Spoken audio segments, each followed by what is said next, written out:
Olá, tudo bem? Pois é, a situação do nosso país infelizmente está cada vez mais difícil. O clima é cada vez mais desesperançoso.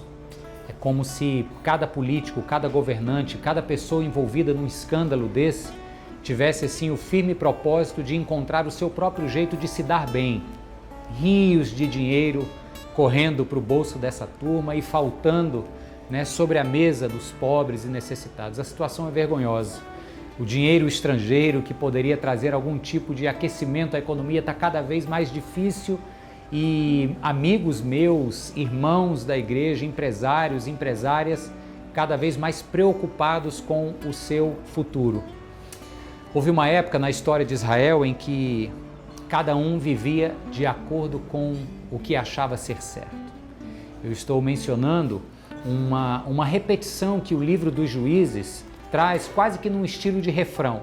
Sempre que acabava uma ideia de pensamento, o autor do livro de Juízes dizia: naquela ocasião não havia rei em Israel e cada um fazia o que lhe parecia certo. Isso era repetido num período em que o povo estava recém-ingresso na terra prometida, mas ainda não havia se estabelecido como uma monarquia. Na verdade, o que eles reclamavam nesse contexto aqui para Samuel, o último dos juízes de Israel, o que eles reclamavam é que as nações vizinhas tinham governos aparentemente estabelecidos na figura de reis, de monarcas, e eles, Israel, ainda não tinham reis.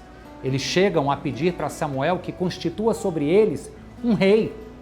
Bem, o problema, se você ler com cuidado a história de Israel até esse ponto, não é que Israel ainda não tinha rei. Israel tinha um rei, o problema é que ele não reconhecia que rei era esse.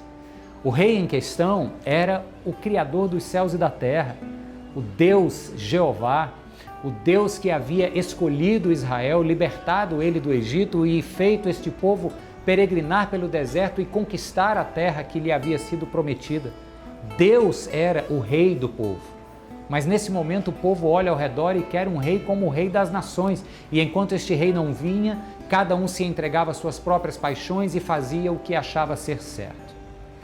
Esse é um clima muito parecido com o que a gente vive hoje, porque se você pensar, aparentemente é como se não houvesse governo com autoridade o suficiente, com moral e integridade suficientes para governar de maneira própria, para fazer valer leis, para pensarem em conjunto no bem comum. E aí, o brasileiro quer fazer o que lhe dá na telha, encontrar seus próprios caminhos de se dar bem. Mas isso, queridos, é à beira do caos. Uma sociedade onde cada um quer viver a partir de seus próprios interesses e verdades pessoais não é uma sociedade, é uma barbárie. E, no entanto, nós perguntamos: cadê o nosso rei? Cadê aquele governante que vai vir e botar moral nessa coisa? Lê do engano, não precisamos e não podemos esperar um governante humano. Precisamos fazer o que Israel não fez naquela época, reconhecer que já existe sobre nós um rei. Na medida em que Jesus Cristo for o rei do coração do homem, do meu e do seu coração, na medida em que isso acontecer, certamente poderemos viver a partir de valores mais justos, poderemos viver a partir de motivações e com um propósito mais ordenado para ver pessoas sendo tiradas da pobreza, ver justiça acontecendo e ver uma sociedade mais íntegra e mais feliz.